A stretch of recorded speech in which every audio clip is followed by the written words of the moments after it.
Ụmụnne m na ụmụnna m ele otu ọ nọrọ n'onwekwerechi ọ nwanne ọnụ nwaanyị mba nnọọ awụchasịalanụ m eyi ụmụnne m kele oyikwere Nollywood industry story a na ihe ha atịghị ebe a sailewe were nnọọ ntị ụgwụ m ya n'ọnụ m were m ọka gwugwu na ntị n'ihi na onye o mere amaradịla mana tupu m aga n'okwu m ọ bụrụ na ị na-anụ more than one language dịka iwe onye Igbo ị na-anụ olu m ị na-anụ ihe m na-asụ ọ bụrụ na ị nụrụ Igbo nụọ ha another language gị ruo ebe a na-asụ language ahụ kekwe outdoor o were ebe ị na-atarasị ife gị hụ mmadụ ole na ole sụga asụsụ ahụ for example gị ruo ị na-anụ Awụsa gị nụrụ ebe ndị na-asụ Awụsa na-asụ Awụsa ejili ike amaka ịga bido soro ha sụwa igosi na ị na-anụ Awụsa mechie ọnụṅụ gbadala nkịtị eledela ha anya because o nweta ị ga-eshigbuwa anya gwam ha mara na ịnụga ihe ha na-ekwu ọ bụghị ịnụ ka a sịrị magani gị ha sị ya moto gị so ka na ji Awụsa ha sị mụ na ji kada ihe niile awụrụ too mere nnọọ ọnụṅụ rie mee ka ị na-anụ ya for example ọ bụrụ na ị nụghị ihe ejiri nkwu ị ga-anụ ihe eji onye anụ n'akụkụ na-ekwu ọ dị mkpa anụ m otu nwanne anyị nwoke akpọ m na fon sị m nwa mba nnọọ mza ya sị m na m weredela akụkọ na ogbo towara ya ụmụnne n'ụwa kpọrọ obi n'ụwa dị very wicked na obi mmadụ dịgidere evu dị to the core nọọ mmadụ ka a na-arịa na-enwe ihe dịka ekwensu enigwu ya nọọ mmadụ wee ekwensu a na-ahụ anya ya gaa n'ihu sị m na nne na nna ya mụrụ ha na ha dị ụmụ okorobịa atọ nne ya mụrụ ụmụ nwoke atọ nne ya hapụga ha n'ike nwụọ ka mma ya nwakwara nwụcha mpa ya ga-alụ enyi mma ya the lady according to mpa ha ọ lụtara ka ọ bịa lejie ha anya n'ihi na ha maara ya si enyi mma ha mbata ọ batara owozie ya na-akpọ wolf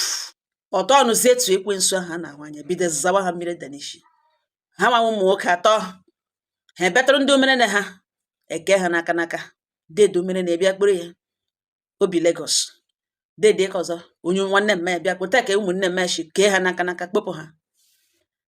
nọ na Lagos ka ya nọ gaa primary school na Lagos ka ya gụrụ secondary na ihe eji hapụga Lagos ọwụ na ya nwetara admission na East na ihe ejiri wepụga na ihe ejiri hapụ Lagos lowa ịbịa gaa mahadum na nwanyị mba nnọọ ya gwakwa mahadum gacha Chukwu emere ya ebere enweta ọrụ na ezigbo ọrụ na-akwụta ya ike na-ezuru ya ebido na-arụ bido na-eme ọfụma ya nwakwanụ ka isi bido na-eme ọfụma zụọ ala bido rụwa ụlọ dedu mere na-ịzụ ya agwa ya sị na otu n'ugbo ya agbaala ala bido rụwa ụlọ na ya ejishi ike leekwere nwaanyị dị mma anya n'ihi na nwaanyị ka ugbu akwụkwọ ahụ ịmatara nwaanyị taa echi gị lụọ ya na eleruo nwaanyị ọ ga-alụ anya before at least ọ na-arụcha ụlọ ahụ arụcha ọ kwuokwe ịlụ nwaanyị n'ihi na deede ya ahụ ji ego nwanne mme ya ahụ ji ego ekwerekwenụ kelee ya ọ ya ka ya hụrụ nwatakịrị nwaanyị ya likere the girl mara mma nwaanyị mba nnọọ na this girl mara mma not a pretty girl na nwaanyị mba nnọọ mza na ya hụrụ this girl na ya bagoro moto ya na enyi ya nwaanyị na-asụ Yoruba ihe ha sụga wụ ha sụga that language na ya ma ya na onye gụrụ primary and secondary school na Lagos na m kwesịrị ịma na onye ahụ na-eji language a na-atụ ilu ya eme ka ya anaghị anụ ihe ha kwuge ọgwawa enyi ya nwaanyị si this guy na ya n'akụkụ na o lerudele ya anya gwa ihe o letere the girl lelee ya lee sị enweghị o letere enweghị ya letere in fact na onwe ihe ọ chọrọ igwe na o gwere like wala onye ka na the guy na ọ makwara mma ọhịa ka ga-elu gwaga ga mara mma na ya n'akụkụ ọchịwa ọgwawada one na ọ bụ exactly ihe ya na like mana na ọ mara na Afrịka na nwaanyị a na-agba nwoke enyi na nwaanyị mba nnọọ ya kpaa ọ ya ka ha kwekwara ihe na-ekwu were nnọọ na-ekwu akụkọ ha niile wụ na ya mara mma na otu ya mara mma na ya laikiri ya na ọ ga-adaba na ọ wụdị ya wụdịrị nwoke ya na like ya mee ka ya nụgada ihe ọ sụga nwaanyị mba nnọọ mza enyi ya nwaanyị werekwe Yoruba jụwakwa ya again si ya na o chefule so soon na ọkwa ka ọ hapụ imewe ihe na baiga na belosom baiga na ma ọwụ ihe dị iche arụ na ọkụ na o chefuole ya gwawa ka ahụ si body no be firewood ye kodu ihe o miniri ba ya o chefuole ka asị ya body no be firewood na ọ hapụga that thing na ọ just ka ya yọtago na enwekwara ihe ha ji olu ndụ ha na-ekwu ya na-ekwu n'obi ya sị na hapụga na ya onwe ya like kwere ya ọ ya ka ha rituru ya jụọ ya ahụ ya ole enyi ya nwa ele ya gwa ya sị na ya like ya ole ya chiwa because ebe ha nọ n'ịcha ka people ha bịa elewe ha anya ya nara nọmba ya ha alawa onye ọbụla alawa ya kwọrọ igwe moto ya na enyi ya nwaanyị ha alawa kelee ya lawa ya kpọọ ya na phone ya na ya bọbide discuss wa from discuss o kwete ya enyi na nwaanyị mba nọ mza relationship ya na this girl lasted only 4 months ya like ya enough ịlụ ya chọwa ịhụ ndị nwe ya ka ọ gwawara ya na mmanya eji ha na mmanya n'idiri achọrọ ime mmanya surgery na oji ha ya siri idi ya sị na ote mmanya na-eji ha na enwe onye a ga-akpọrịta ugbu a na mmanya ga-eji clear eyes ahụ the person na in fact na ụlọ ha jụgo oyi because of ọrịa mmanya ya jụwa sị na surgery kwana gịnị mere mebe surgery ya sị na ọwa ego ya siri idi ya dị involved bata n'okwu eme nwaanyị a surgery ya gwọọ hospital bills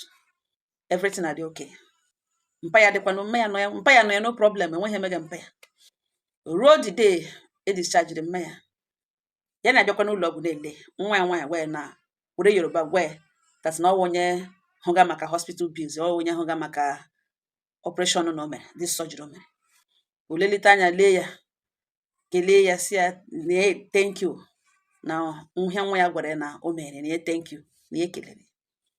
ọ bịa lee nwa ya anya were Yoruba jụọ nwa ya sị nwere ihe ọ gwara ya nwere ihe ọ gwara ya nwa ya nwaanyị asị mba ha na enwebeghị ihe ya gwara ya mmanya gwa ya sọ gwakwale na ka eyuzuo ya were pụta atọ na ihe isi ike na ọ dị ka o ji ego ihe mmanya gwara ya n'olu Yoruba ya bịa dị worried na ya nụperele ihe enyi ya nwaanyị jụga ya na moto that day na o chefule so soon ugbu a na mmanya na-agwa ha kwa ya na ya gwakwale ka ha were ya riketata were kuteta ume meaning that ka ha napụtata ya ego were survive na ọ dị ka ya eji ego ya sịrị ili ya sị ngwa na a ga-ama n'ebe a ga-agadebe na ihe a na-eme nwaanyị mba nnọọ mza ọ sị ya kwụọ hospital bill ya discharge the woman ọlọta ya zọrọ ha ma tii ma gịnị biga ha 1 bag of rice nye ha ego ha ga-eji na-eriri weri mana mgbe ọbụla ya bịara dị ya enyi ya nwaanyị na mmanya ga na-ediscuss deeply ihe a na-ediscuss awụrụ na ya mekwere mmanya na-awụ ya na ya nwakwala nwa gwa ya emechaa mmanya gwawa ya sị na ya ejidekwe feelings ya intact na ya gakwala gaga fall in love na ya nwakwala ya nwa gaga fall in love na ọkwa mana ha nwere ihe ha na-elekwasị anya ọgwagwa mmesi ya ụmụaka na ya wụghị ụmụazị na ya na-ele mmadụ abụọ ha na-ediscuss this thing ha na-ekwu ya na nwaanyị mba nnọọ ya gbara onwe ya nkịtị sị ka ya legodo na ọwụhụ na ya ga back out ọwụkwa na ya dị iberibe kama na ya eji the money hụtazie the whole thing as game ka ya na ha mara dele ka ya gbara ha ka ya gbagodo game a play along na ihe ya ji negati ihe a ya na nwaanyị na-ediscuss n'olu Yoruba mezie ya na like nọ negati ha mgbe na ya sị dị ka ha ga-visit ma no fully when agụ eruo dia na ha ga-eji language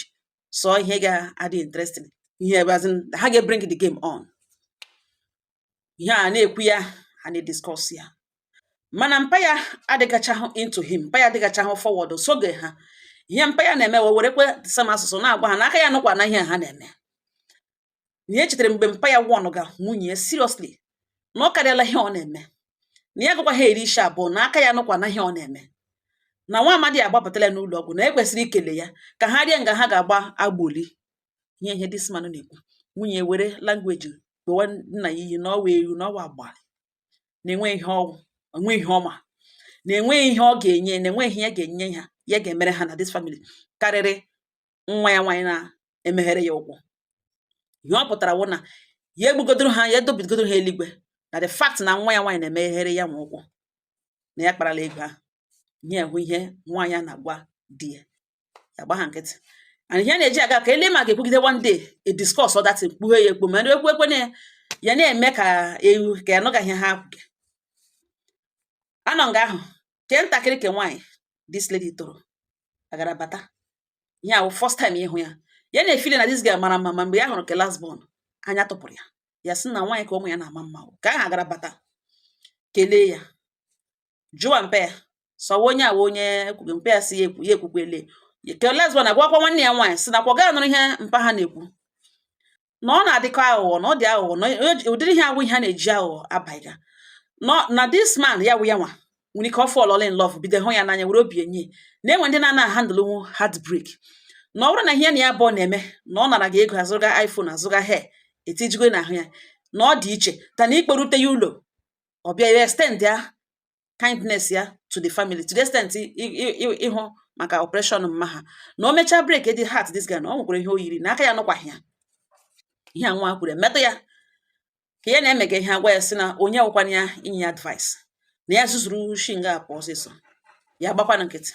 na-asị otu ụbọchị a ga-ediscuss that ya ga-ana ya na ya ga-abịagide nga nọtili ya anaghị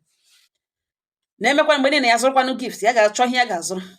kpọkwa ndị gị ka ha ga-eletakwana mma ya mere otu o mere ya nọhala ka ya ga-eleta mma ya ọ magara ihu moto chai eburu ya bịawa zụkwara nụ mma ya ma ihe ma akwa ma gịnị ya pụtara enyekwana ndị woman ọkpụrụkpa ego ka elee ma conscience ọ ga-emetụ ya ịgwa ya ihe kwesịrị na gwa ya dat na efi ya in fact ya ekwesịghị ekwesị na nwe ihe ha mege na-adịghị na-ekwesịghị na ha megide gị and o kwesịghị ekwesị ihe dị otu ahụ adịghị ruo otu ụbọchị ha gaa otu ha na-eshi aga nwaanyị mba nnọọ mmadụ ga wawazie the girl na enyi nwoke kpọrọ na ọ kpọrọ ya gwawa ya sie n'enwe ihe ọ na-eme ngwa ngwa ya mee ngwa ngwa tire nwunye ya akwụkwọ na o mee ngwa ngwa tire nwa ya nwaanyị akwụkwọ temptation dị too much na o chetakwe ihe ha mere na ọgụkwa ha eji blood oath kegide nwa ya ngana gazi ala bekee gaga balance ya na ya agụkwa ha ekwe na o mee na 3 years ọ gara ebe ahụ na o jikwele blood oath ataghị nwa ya down na o mee ihe niile ọ na-eme ngwa ngwa tire nwa ya akwụkwọ taa na echi ka o nwee ike bịa join ya ebe ahụ ya so ke ọwụ ihe aha na-ezo ezo ya nọ na ihe this woman gwagazi nwa ya nwaanyị na the boy na okporo na ihe agwaga na adị ama ma ọ kpọọ ya na okwukwe the same thing na enweghị temptation ụmụ nwoke bịagara diwe egwe ya so ke ihe mere ya nụcha ihe anụ ihe ya chọrọ ịnụ nwaanyị mba nnọọ mza ya ekwe n'ime obi ya si alụwabeghị nwaanyị taa na echi na nwa na-emere na ihe na ya adịrị ya simple so na ọ na ihe proposal marriage na ihe ewe ihe gara ahụ from that moment ya withdraw feelings ya hụzi ihe na this girl na-eme asị ihe ya hụzi the girl asị onye eji agbatịrị okwu hụzi ihe emegere asị ihe nwoke na-emere enyi ya nwaanyị ọ ihe a married man na-emere side chick ya withdraw ịhụnanya ebe the girl adịzi ihe ka nkịta enwezi ihe eji kpọrọ nothing enwezi ihe eji kpọrọ na nwaanyị mba nnọọ mza na ọ otu a ka ya na this girl shi nụrụzie na relation ya ready girl like ya like the girl like ze ozie ihe eji ihe a mma ya kpụrụ ya ọ wụzie ihe were this girl for onye na-emepere ya ụkwụ ya ga-zuru ike mgbe ya chọrọ izu ike ya ga-lara ụlakịrị nwetara onwe zoro ya igwe karịa mma enwezi ihe ya na this girl na-emezi kia feelings anọzi na ya hụtazie the girl asa onye nrakọ ihe na otu ya na ya bụ ọchị nọga n'ime relationship nọ 2 years ya nọchiri ntị na ya nọrọ n'ofere na ya nọcha odozie ya na ọwụ naanị ya ka this girl self nwere within these 2 years enyi ya nwoke anọ na 5 years gwa mma ya na ọ na-alọta according to information ya nwetaghị nke ya gbara n'opere ga gwazie mma na o threaten nwere in fact ya na-alọta na ya eme ihe n'isi the girl the woman asị mgbe ọ lọtagodoro nwaanyị mba nnọọ mza na ya nọ December last year ọ bụrụ na ya ga-eme travel nne this girl ya gwa ya na ya chọrọ ime travel ndị a ga-like ka ya na nwa ya nwaanyị soro mee travel ka ya ga-ejikwe ya ndị nwe na ya jọsụ tụgbanyere ha na ọnwụ na o kwere na ya gara cancel the travel na ya jọsụ gwa ya na iji ghọọ ya ọnụ ka ya maragodo ihe ọ ga-eme ya ga-agwa ya sị na ya chọrọ ime travel ya ga-like ịkpọ nwa ya nwaanyị ala ka ya ga-egosikwana ya ndị nwe n'ihi na mgbe na-adịghị anya ya ga-like ka ya bịa buo mma eme ihe n'isi ya the woman na-ele nwa ya anya gwa nwa ya sị ihe spat a na-atụ ụjọ dịkwa ka ọ bịawala na o ruole mgbe ọ ga-end ihe na this young man na-eme n'ebe obi ya nọ na ọ bụ onye ka n'ala bekee and o chetakwa na ọ na-alọta this December ihe ọ gwaga nwa ya n'olu Yoruba nwa ya si ya na ya hapụga ya forget ya ole ihe ọ na-eme ka ya na ọkwa game akwa ka na ọ hapụrụ ya na na nwanyị mba nọ. The woman alụghachita wawazie ya si ya na mba o na Christmas a na enwere ekpere family ha na-eme, the whole family members na-eme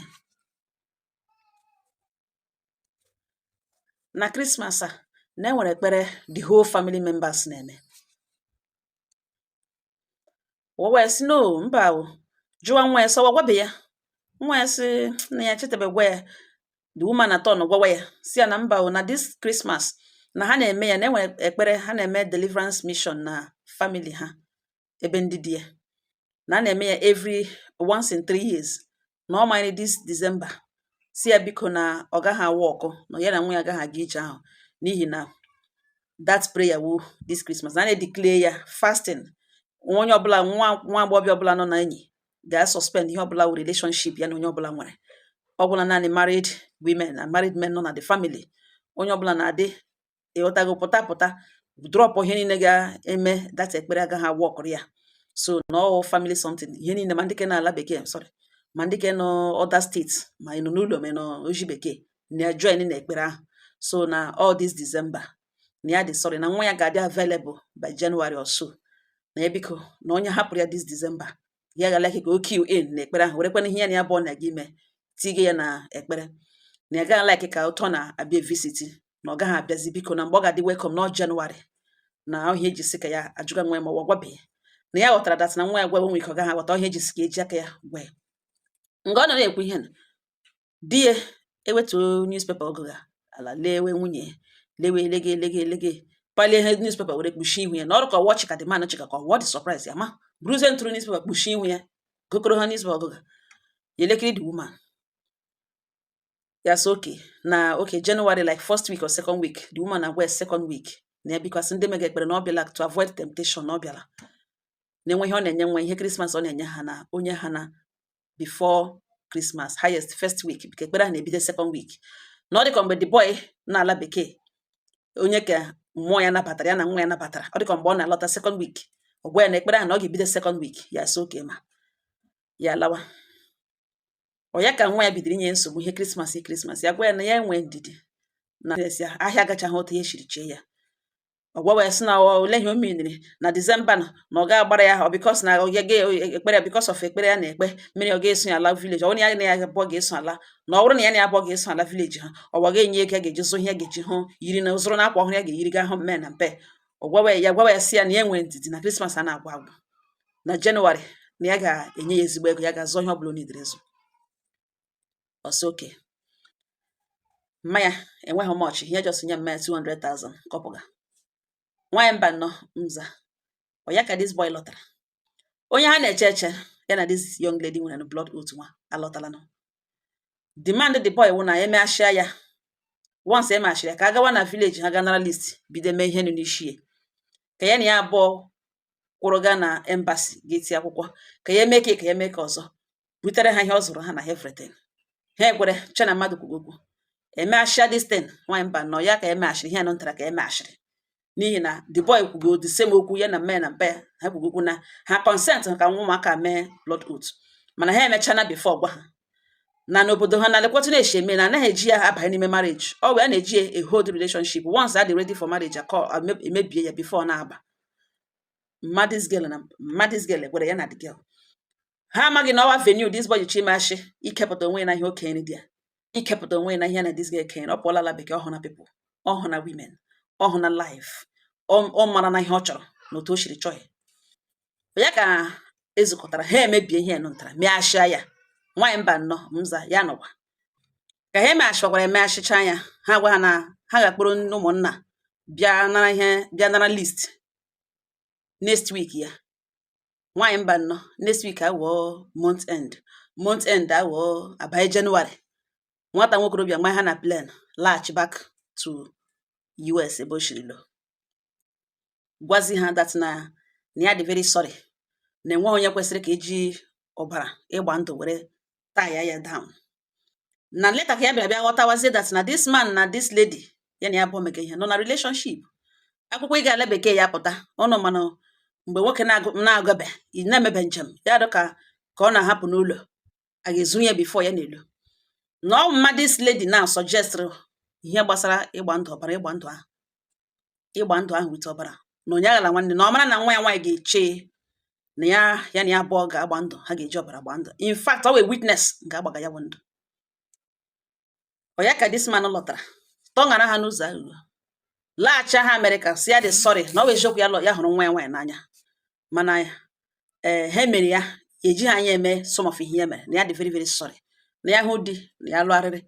na ihe kechigidere ya na ya abụọ na ekeghachile na ha ekwesịghị ịnọ under such circumstances bibi ịta ndụ ha around each other na enweghị onye ma ihe echi ga-eweta na ya onwe ya nọkwa ngala ugbu a na ọ mabeghị onye Chukwu ga-ewetara ya, o nwere ike wetara onye ka ya mma, onye ka ya jide ego, onye ka ya na ihe niile mana ya dị desperate mgbe e kwetere ime those things but not anymore. Nwaanyị mba nnọọ Mza ihe ya information ya gadara wụ ihe mere nọ n'otu o shikwere n'ume ya gbagha nkịtị. O ruo January 18th by then information ya nwetara na the young man laghachiri first week of January. O rute 18th January nwaanyị mba this lady na akpọwa ya gwa na ha emechana dị ekpere na ya chọrọ ịhụ na ya mesi gị ya si ya rile ya si ya sasa oke na ya nọghị ya na ya bata na emekwara ọfụma ya si ọ ya ka ya si oke ngwa na ya ka ha hụ the girl abịa visit ya na ya bụ anọcha ka hụ mma ha ka ha ga-eleta mma ya ele ya sirili na ya chere nnọkọ jọsụrụ bịa sị na ka ha gawa ka ha ga hụ mma ya na mma ya misi gị ekpere ahụ mere ya ọ ma na mma ya dị fond of him. Yes, no problem. Ebupụta moto ọbaga moto ya drive ha gawa ịhụ mma ya ka ha rutere mma ya ahụ ya ṅacha tiwezie ya oke ọgọ kpọwazie ya oke ọgọ na ha emecha na ekpere in fact na etiri n'ekpere ya ewerere ihe iji ya na nwa ya nwaanyị tige na ekpere na ihe ekpere na Chineke nna ga-edu ha nnọọ na ihe ekpere ya jụọ the woman siri ile yes the woman agwa ya sele mgbe ọ ga-alaikizi ka ya na nwa ya soro gaa hụ papa ya. Asụsụ anyị ka o ji ajụgazi ya na ya werezie Yoruba gwazie the woman si na ele otu o si chee na ihe ahụ gba ọjụga ya na ọ dị possible this woman ka ọ na-ada ọ dịka ihe anyị kwuru ọ kwara the woman akwa aka ọ nụrụ the woman nkwa ya staga ka anyị n'oche n'oru ọdụ n'oche lewe ewe ọnụ di ya apịachie because the man na-akọkarị newspaper mgbe ọbụla gara akụkọ ya ochie nga newspaper Hibru ka mgbe ọbụla gara nga newspaper nọ dị ya. The man na-ewetu newspaper ozugbo vai lee nwunye nwa ya nwa ebilite lewe ya nwa jụwa ya sọgbọ Yoruba jụwa ya nọ na anụ Yoruba ya sị na ya gara primary school na ya tọrọ ya shi na ya gara school na East na ya gabeghị Lagos before na ya gara primary school na Lagos Oriligom Coca Community Secondary School Oriligom na ọ bụ ya gara secondary school na ya gụkwara primary school Orile na ihe ya wụ na ya na-eji Yoruba atụ ilu. The woman ewere akapara n'isi tiwe na-eti omeme ya bịa daa ya n'ụkwụ bidoro oluwe doro n'ala mmara na do na ọ na-ebi ọta ha biri na obodo ahụ well ha before ha relocate ya obido ọ na-ebicha ndụ ka ha obidoro oluwezie n'ala na-arịọ ya si ya biko gbaghara na ya mana ya anọchie na ntị na ebiko gbaghara ya jụọ ha na the boy ọlaghachi na igbubiele emere na the blood oath emebiele ya sị eyo na-emebiele na in fact na ọwa ebe ya nọ ka obi ya nọ na ọwa ebe ya nọ ka obi ya nọ na in fact na ọ ya nwa butere okwu ka emebie the blood oath na in fact na emebiele na the boy na ọ laghachikwala nọ na ya like ihe na ọ ya nwa zoro ya ndụ na ọ ya nwa wee ebe blood oath ya jụọ so at this moment ọ sụgazikwa hụ language na ọ ya nwa ozi onye ji Yoruba na-asa ya na-ajụ ya ebiri tụwazi ilulu na this man ihe mpa meziri so kwuo n'olu aya sụgadati yes ya ekwuru ekwu yes na Chineke na-ehi ụra nwoke fecha ha newspaper bụ ihe n'ihu bido gụwakwa. Nwaanyị mba nnọọ Mza ya were asụsụ ahụ jụọ ese lee ote o si were ya ka o chuzu ebe ọ ya nwa na won nwa ya si egwakwala ebe ọ ya nwa na won nwa ya si play along ebe ọ ya nwa na won nwa ya na like ọta ka ya bịara ebe a n'okwuele lot na ya nọ na lot n'ime ihe niile ya nọrọ na enweghị ebe ya nọrọ na o nwere ihe o jiri ekpuru na ihe okenye ụgbọ ọkọ ga na-awụ because gịnị the young man abịala were ụzọ aghụghọ ya na nwa ya ligapụ ya onwe ya ebe ya na nwa ya lipare the young man ọ laghachira so ha nwa na ya nwa ka ha chọrọ ijizi mere na ihe niile ya mere ha ọ machara na ya zụrụ ya ndụ ihe niile ikwu eji Yoruba na-asụrụ ya na so na ọ machara ya zọrọ ya ndụ mee ụta na ọ na this boy na emechiri this thing na ya na ịnọ na ntị na nwa na ugbu a na ọlọla di o soro na di ya gawa US ya bịa ngana obodo ahụ na ọma bidesewa sọrị na ọ dị evu na echi na ala obi niile hụ nwa ya n'anya hụ ya n'anya hụ ya ụkwụ ogwere n'ala wepụta obi ya dị involve na family problem ya zọọ ya ndụ mere ihe ifu na onye ke n'ala bekee na-emeliri ya onwe mind taa ya na nwa ya itimo up na ọ gwụla naanị di onye na-asọpọtụ na ya nụrụ ihe nwoke a sọrọ mgbe ọ sọrọ ka ihe ọ gwara ya ya nọkwana ihe ọ gwara di o kpọrọ di weekly na o wee weekly na ụta ka ya nụwara na o tere ya bịawara ebe o tere ya nụwara na nsogbu anụ na aka ya lawagodo n'obi ote o shiri ya na ya mama ya chịkọchị in fact ya si ka ya bịa leri anya n'ihu ka ya bịa za ya oku na ya nọ n'obi isi gị ya were ihe niile ekwu ya Yoruba ka eji ya tụrụ ilu ya sụgidere sụrụ dị woman ahụ gị ọnụ kwu ọka na ọ ga-abanye na moto ya dị gị elebe ịba ya wee sị ya no na ọnọdụ wit mmanya na-emecha ka ha ekwuo ya maga na moto zoom off lower na nwa mba nnọọ this girl na-arịọla na ya wee sị nwe ihe dị otu ahụ dị na ya move on and n'eziokwu ya nwetala onye ọzọ dị ya mma ya nwetala somebody dị responsible somebody ma ihe ọ chọrọ ya nwetala onye ọzọ Chineke agọziela ewute ezigbo mmadụ n'ihi na ya nwere ezi obi kemgbe ụwa ya na the next chapter ha mepeziri na awụ na ya dị ime the girl si ya dị ime ya gwa sọ dị ime na ọ mụọ ya mma ya gwa sị na ọ gaghị amụ ya without marriage na ya nwee sị na ọ ga-alụ nwa ya na automatically na ọ consent ala ka ga-ewepụga dị nwa na ya nwa ga-eji ọbara ya ga-eme ihe masịrị ya na ọkwa mana ya toro na Lagos na ọkwa mana ya wụọ ma ọmụ niile ka ọsọ gịnị ka ọkwa ma ya ọgọchịwa bidemewe ọnụ ya gwa ya sị na ụbọchị ntakachịa na Owere nchi na ihe gbasara ya mee na enwe mgbe ya wakporo nwa ya n'ike na ọnwụ na ọ tụrụ ime na ọ ji anya ọcha n'anya bambam tụrụ ime ihe ya na ya abụọ mere toro ya uto to nwa ya uto na ya naghị alụga enwe mgbe ya si ewepụla nwa na ọchị ịmụ nwa na ọmụọ nwa na ya ga-elepụta ya n'afọ ime na ya ga-abịa kporo nwa ya zụọ na ya ga-eti aka na ihe gbasara ịzụ nwa ya mana ọ bụ ma ọlụlụ na o mee ya egbuji aka nwa na ọchị ịga na babalawo the highest babalawo na Lagos na ngaja na ilekwa ụzọ nwaanyị mba nnọọ na ọhịa nwaanyị a na o ji ọnụ na-abụ faya ihe ọ na-ekwubeghị na ochetebe nwa ya na-ebe emechana the current gay ya na ya bụ ọnụ ha ga-eche ya ebe ọrụ gị ọrụ ihe mere dị gị lawa obere ihe ya were polisi mee the woman arrest so onye gị nsogbu na ọgwụ ya nwa ka edet gị na-enwe ihe gbasara kora polisi ihe mere nọ na police station ebe a ka a nọrọ bụwa ha asụ gụwa ha gịnị na ha dị shameless emecha ke polisi aga ha sign undertaking to stay away from this girl no send their result lab pregnancy test o mere na ọ dị 1 month 3 weeks pregnant na ya send ihe ya gwara ha ihe ya gwara ha na ya ji the result na o sendere ya gwa esi so mana na ọ chọrọ ịmụ nwa na ọmụ nwa ya kpere gale ọwụ nwa ya hapụrụ ya na ọ bụrụkwa nne nwa ya egwu otu esi enye aka n'ịzụ ya nwe ihe nọ dị otu esi baga this woman atọ n'ọrụ na-etu o wuola ụmụ agbara na aja eje n'abalị ya bịa gwa okwu ikpeazụ ya gwara ewu na aka ya nyere ya ga-egbu ya ịzọ ndụ ya zụrụ ya mgbe na-enwe onye n'ụdị ka ajọji ya na ije ọjọọ niile ọ na-agara ihe niile ọha ọsọ ga-eme na ọ ga ya dasị ya na ya gawa mana eru ebe ya ji ugo the fact na ya zọrọ ya ndụ ihe niile ya mere ga-egbu ya na nwa ya nwaanyị na ha traịkwa ya ma lee amamba na ọ okwu ikpeazụ ya gwara this woman na mgbere okwu agbotowere ya ụmụnne na ụfọdụ ndị nne dị otu a ịlụọla di werezie nwa na-agba gị pụtazi itoolu agbọbịa ṅụ bie taịm ṅụ mee ihe dị mma olu ị ga-agbachizi nwa ṅụ ịdị fully involved na relationship ya werezie nwa na-agba chess game na bọọdụ ya na ụmụ nwoke ụfọdụ ndị nne dị like this na onye nne ọbụla na-eji nwa ya eme ihe dị otu a ịkpọrọ nwa nga ịkpọ egonyere nwa ma because gịnị ọ na-egere nwa ozi na ịwụ nne ya ofere na ị ga-eduhie ewu ya ihu imagine nne mmadụ suggest na enyi nwoke nwa ya ga US akwụkwọ ya pụtara na the only condition ya ga-eji mee nwa ya lawo chewe mgbe love bụgara nke nwoke ọ nwebere ihe ọhụrụ ọ pụọla n'ahụ ihe na the only condition ọ ga-eji kwere nwa ya ochere ewu na ha gbara ndụ nke nwoke were desperation ha agba ndụ ọ lọtala were kwa ụzọ ahụ bịa gbasha ligapụ onwe laghachi ebe ọ nọ chetazie na ya nọ dị ya chetazie ihe mere ya zọrọ ya ndị ya mere ka kwala ndị chọrọ iri ya bifo taa ya weta atị emere ya bere na m hụ na n'otu ụwa na m nwere akụkọ na ugbo towara ya ụmụnne na what goes around comes around na kama anaghị ehi ụra na ọ bụ eziokwu obi wa akpa mana chi onye aka ya dị ọcha na alụrụ ya ụmụnne m otu ọsụ m si gbotere ọnụ ka m si bịa gbotere ọnụ ọ si ya ga-akọ kọmentị ọnụ na unu were ihe mere wee mụrụ agụ, ma gwakwanụ ya ihe a dis lady si ya rịkwa ime ghara ya ime. Otu a ha threaten ga na a ga-ewepụ, a ga-eji ọbara ele curse on him, na a ga-eme ka ọzọ, na a ga-eme ka ọzọ, na unu tụledela okwu a ma gwakwa ya one or two. Ụmụnne m, ngọ ha nọ m n'ọnụ. Udo dịrị unu.